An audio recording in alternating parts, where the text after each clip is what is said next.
So, what do you think, like making it in the music industry, what do you think it takes? And what do you think making it means? What is making it to you guys? Manager.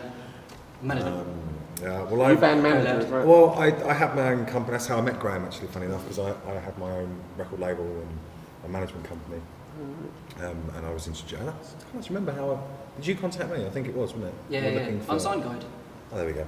Yeah. And I put Graham on at a couple of shows, and that's how we sort of got to know each other. I fell in love. I did feel. I think that was I don't know where that came from. But I mean, I've been in a couple of signed bands, and you know, I can't mention who, but whom? The who? The who? We were in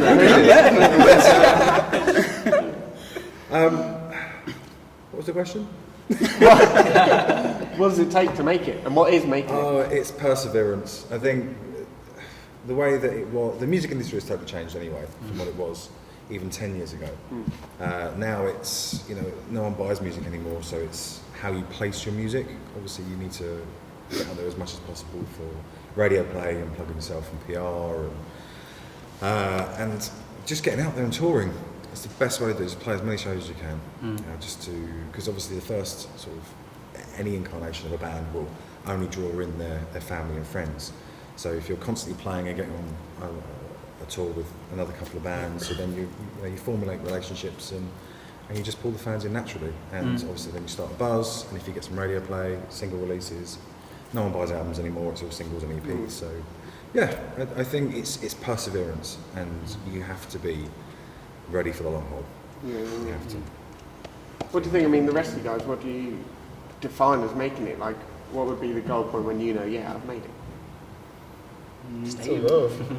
Is it because, as you say, the music industry is changing? Like back in the day, it might be getting to #1 in the charts, but these days, a lot of alternative bands might not want to do that. So for me personally, I think as soon as I step on stage, I feel like I'm there. Yeah. You know, because it was always a personal goal of creating music with people that have the same sort of ethos in the way that you write. And, you know, you create something together, and you showcase it in front of everybody. For me, I mean, it's a great thing.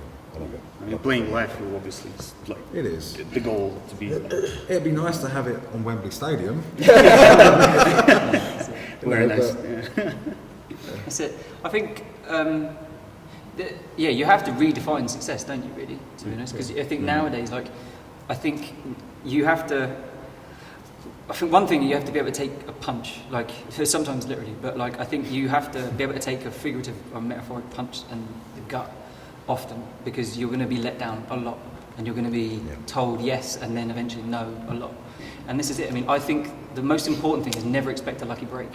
Assume you have to persevere, assume you have to work your arse off big time, and just assume that make your own luck, and that sort of stuff. Do you know what I mean? And the definition of making it now is just, I say that, just getting on stage and having the privilege of having people come and see you, let alone pay tickets to come and see you. Do you know what I mean? As long as you get dedicated fan base, I guess, and you on the road all the time, and you are able to create new music and be creatively free, and you get committed fan base. I think that's about what's that's making it for me, because you're constantly enjoying yourself by creating something, and fans are enjoying that. You know, so and you're constantly gigging. I think that's about it. I don't think it's about charts or being TV stuff like that. It's not about sales anymore, is it really? No, it's about keeping fans happy with your music. You know what I mean?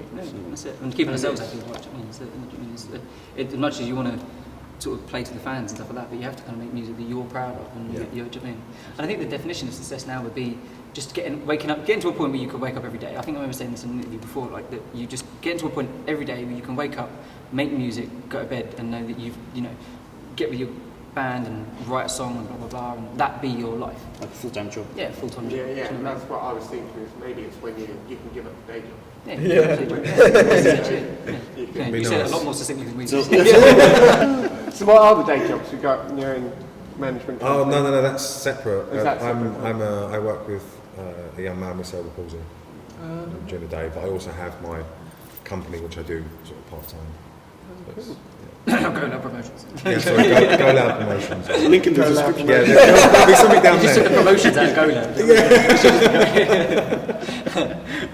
How about the rest of you guys? What do you do? I carry heavy stuff.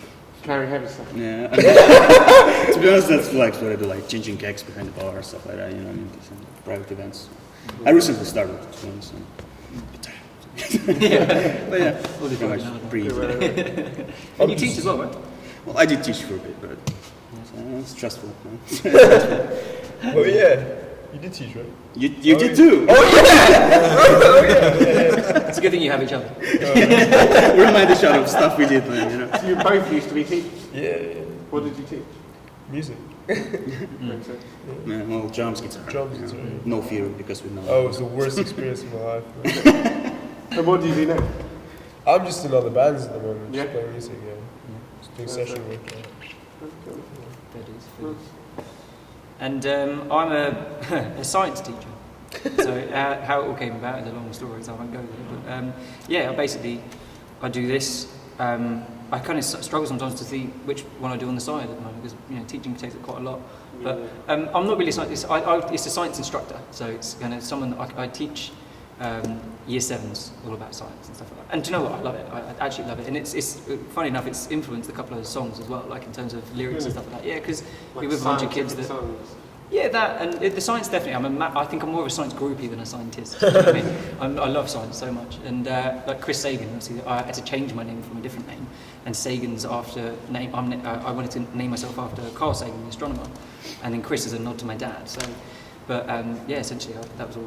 I've been all about science for donkey's years now, but Bit of a science geek. massive, yeah, and proud of it. I love Proud it. of it. And then do this as well. This is what I would consider my main focus and goal. But yeah, the science is just something to do on the side, just to kind of keep up the money, basically, to afford. So, moving on. You could go on forever. He Talking about could. science. He could. He could. You just say the word. Yeah, we talked a little bit earlier about the way the music industry has changed over the years. What, to your mind, are like the pros and cons of the music industry today? That's a good one. Start with the cons. Con- Really easier. I said That'd it be out way. easier, Yeah. Uh, I don't know. Who wants to start that one off? Actually, go, Bob. I think you should start that one. That's right. Start with the cons of the music industry. So far. There's no money in it anymore, none at all. Most management companies and other people that are involved in the music industry just take a lot of money from artists for their own game, really. So I think that's why it takes a lot of hard work for bands, from a band's point of view, to actually make it work. Because essentially, you should become your own manager and manage your own finances and stuff, and don't let these sort of bigger management companies take under their wing, because they will just bleed you dry. It's true. I often think though the lack of money in it, I think it's one of those industries that might need a bit of money taken out of it. Because otherwise the music, it doesn't become about music, it becomes about making the money. Yeah. That's why you get a lot of... Essentially, that's what it is. Pop. Everything. It's just about making money. Yeah. Yes. I suppose it No one purifies really- the yeah. music industry, doesn't it? So in one sense, like the con is the pro at the same time, yeah. Because if you're not in it for the music, then you're in it for the completely wrong reasons. Yeah. And the good thing is there is no money in it anymore. I think there is, don't want to put off any future bands or anything, but like at the same time, I've been doing it for years now, and I think we all have. And I think it's not about like lucky breaks and things like that. It's just about persevering with the fact that you've got to afford to be in a band for so long. And then even once you've signed the contract and stuff like that, there's still no end. You know what I mean? Because I think, what was it, 30 Seconds to Mars were, they took, there's a whole documentary about the fact they got screwed for that. And they were like, they sold something, 30 million albums, but they were still 2 million in debt with their record label. And that's My insane. point exactly. I mean, that's crazy. I mean, they're top end of the industry. So the beauty of it is, I think if you're in it for the money, you're in it for the wrong reason. And I think it purifies Yeah. in quite an extreme way. Yeah, Yeah. it's kind of insane. Yeah, but who is in it for the money? They don't care about the music in general, to be honest. Well, at least that's how it comes off, because if you do it just for a paycheck and people just eat up everything you're gonna do from this point, and there's no effort anymore in like producing great like piece of music. So exactly as like you're doing it for money. So that's why industry right now, music in general, I personally enjoy, let's say, and no one cares about making a good product anymore, I think, because that's not what they're in for, you know. Yeah.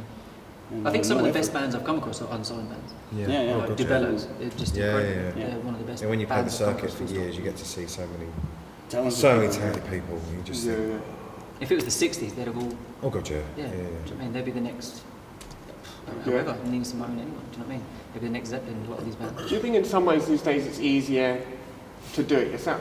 I mean, it's easier to put yourself out there to get a Social wider media. audience. Social media is stuff. massive for bands. These days it's so much cheaper to record your own stuff, make your own music videos, you know, Yeah. that kind of equipment and stuff like that. Yeah. And so true. I think it is easier in one sense, but I think one of the blessings of from my previous band was being signed to Godard, because the essentially all the stuff that you as an artist